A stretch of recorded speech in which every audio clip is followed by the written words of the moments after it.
শিক্ষা লাঘবের জন্যই তাদের জন্ম হয়েছে বা তাদের এখানে আমাদের জন্যই তারা এসেছে, এটা আমরা মনে করছি।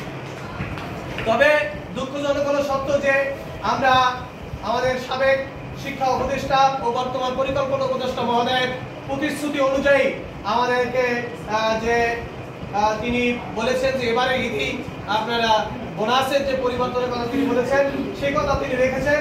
এজন্য আমি সাবেক শিক্ষা উপদেষ্টা ও বর্তমান পরিকল্পনা উপদেষ্টা মহোদয়কে ধন্যবাদ জানাই আমাদের এমপিভুক্ত শিক্ষা জাতীয়করণ প্রত্যাশী জোটের পক্ষ থেকে। আমি কৃতজ্ঞতা জানাই আমাদের বর্তমান সরকারের সকলের সর্বজন শ্রদ্ধা এবং দেশে বিদেশে যিনি সকলের কাছে গ্রহণযোগ্য আমাদের প্রধান উপদেষ্টা মহোদয়কে ধন্যবাদ জানাই। একই সাথে আপনারা জানেন যে আমাদের এই সরকারে আমাদের বেশ কিছু ছাত্র উপদেষ্টা রয়েছেন, তারাও কিন্তু আমাদের বিভিন্নভাবে সহযোগিতা করেছেন। আমাদের প্রোগ্রামে এসে আমাদের সাথে একত্রতা ঘোষণা করে তারা বক্তব্য দিয়েছেন। বিভিন্ন সরকারের আমাদের এই প্রজন্মেরও আমাদের বরিশালেরও পটুয়াখালীর সন্তান এরকম কিছু, আমি তার নাম নিলে অনেকের কথা বলতে হয়, তারাও কিন্তু আমাদের প্রোগ্রামে এসে বক্তব্য দিয়েছিলেন। আমি তাকেও ধন্যবাদ জানাই, বিশেষ করে যাকে তারা আপনারা বিপি নূর হিসাবে জানেন। আমরা সেজন্য তাদের প্রতি কৃতজ্ঞতা জানাই। যারাই আপনারা জানেন যে এই বেসরকারি শিক্ষকদের কষ্ট লাঘবের জন্য কথা বলে, আমরা হৃদয় থেকে তার জন্য দোয়া করি, হৃদয় থেকে তাকে আমরা স্যালুট করি। এজন্য বলি আজকে যারা সরকারে রয়েছেন তাদেরকে আমরা ধন্যবাদ জানাই যে আপনারা কিছুটা হলেও কষ্ট দূর করেছেন।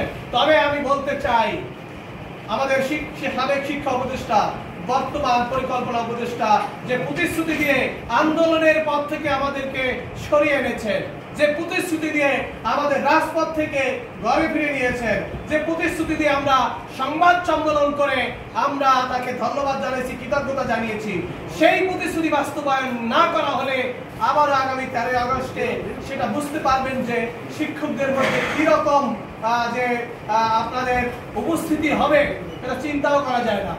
প্রতিদিন যদি আপনার তার 10-20 টাকার ঔষধ দরকার হয় তাহলে কত টাকার প্রয়োজন হয়? শুধু আপনি কিভাবে 500 টাকা দিচ্ছেন, সুতরাং আমার কাছে এটা বোধগম্য হয় না।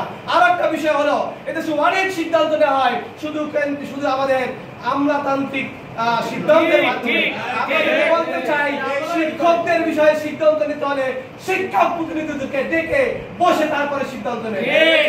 1000 টাকা বাড়ি ভাড়া হয় বলে দেন যে আপনাদেরকে আমাদের 1000 টাকায় কোন কোন জায়গায় বাড়ি ভাড়া পাওয়া যায়, আমরা সেই জায়গাটায় যাব। আমাদের বাড়ি ভাড়া দেওয়ার দরকার নেই, আমাদের থাকা খাওয়ার ব্যবস্থা করে দেন, তাহলে আমরা ঠিক মতো করতে পারবো। আমাদের বাড়ি ভাড়া দেন, না হয় আমাদের কোন বাড়িতে থাকবো সেই ব্যবস্থাটা করে দেন, যে কোন শহরে 1000 টাকা বাসা ভাড়া পাওয়া যায় সেগুলো সরকারিভাবে ব্যবস্থা করে, অন্যথায় সরকারি নিয়মে বাড়ি ভাড়ার ব্যবস্থা করে দিন। তাদেরকে এত বছর পরে আমরা পেয়েছি, ভালো লাগে একটু হয়েছে, আমাদের কর্মচারী ভাইদেরকে বঞ্চিত করা হয়েছে। আমরা সেখানে আমাদের ডিজি মহোদয়ের মাধ্যমে আমরা প্রস্তাবনা দিয়েছিলাম, আমাদের সেই প্রস্তাবনা অর্থাৎ অর্থ মন্ত্রণালয় থেকে ইগনোর করা হয়েছে, অথবা তাদের সেখানে তাদের সীমাবদ্ধতার কথা বলে, তাদের অর্থনৈতিক সক্ষমতার অভাবের কথা বলে যেটা করা হয়েছে অতি দ্রুততম সময়ে আমাদেরকে 50% থেকে সকল শিক্ষক কর্মচারীদেরকে 100% অর্থাৎ বোনাসের ব্যবস্থা করতে হবে, অন্যথায় আন্দোলন থেকে জাতীয়করণ প্রত্যাশী জোট সরে যাবে না।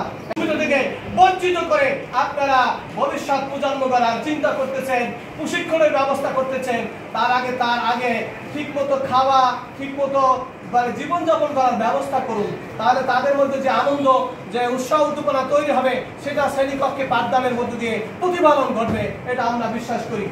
বেসরকারি শিক্ষকদের সত্যিকার অর্থে তাদের জীবন যাপন করা বড়ই কঠিন হয়ে দাঁড়িয়েছে। আমি বলতে চাই যে আমরা সকলেই কিন্তু আজকে বলতে চাই যে শিক্ষকদের ভালো জামা কাপড় কিনে দেওয়া সন্তানদের জন্য কঠিন হয়ে দাঁড়িয়েছে, শিক্ষকদের ভালো পোশাক পরে প্রতিষ্ঠানে যাওয়াটা কঠিন হয়ে দাঁড়িয়েছে, শিক্ষকদের জীবনযাপন এখন বেসরকারি বিশেষ করে শিক্ষকদের জীবনযাপন কঠিন হয়ে দাঁড়িয়েছে। আপনারা জানেন যে ভালো একটি বাসায়, মোটামুটি বাসায় থাকতে হলো কমপক্ষে 10,000 টাকার প্রয়োজন, সেখানে আপনারা আমাদেরকে 1000 টাকা বাড়ি ভাড়া দিয়ে আমাদের দ্বারা ভালো কিছু প্রত্যাশা করতেছেন, এটা আসলে চিন্তা করা যায় না। এই এমপিভুক্ত শিক্ষা জাতীয়করণ প্রত্যাশী জোটের নেতৃবৃন্দের সাথে বসে একটা সুরাহা করবেন যে এই সময়ে কতটুকু আবার আপনারা দিতে পারেন, সেটা আপনারা যদি স্পষ্ট না করেন তাহলে আমাদের 13 আগস্টে বড় ধরনের মানে আন্দোলন সংগ্রাম ছাড়া আমাদের কিন্তু বিকল্প কোনো পথ থাকবে না। আমি আপনাদেরকে বলতে চাই যে আমরা আন্দোলন করতে চাইনি, আমরা কিন্তু আমাদের সম্মানিত জোটের যিনি সদস্য সচিব আহ্বায়ক বা আমরা একটা মিটিং করে আমরা সিদ্ধান্ত নিয়েছি যে এই সরকারের কাছে আন্দোলনে যাওয়ার পূর্বেই আমরা তার কাছে একটি আমাদের লিখিত দাবি দেওয়া পেশ করছি, আমরা আবেদন দিয়েছি, নিবেদন জানিয়েছি যে আপনাদেরকে বলতে চাই যে নিবেদন করেছি যে আমরা আন্দোলন করতে চাই না, আমরা শিক্ষক, আমাদের কাজ হলো শ্রেণীকক্ষে পাঠদান করার করতে আমরা অভ্যস্ত।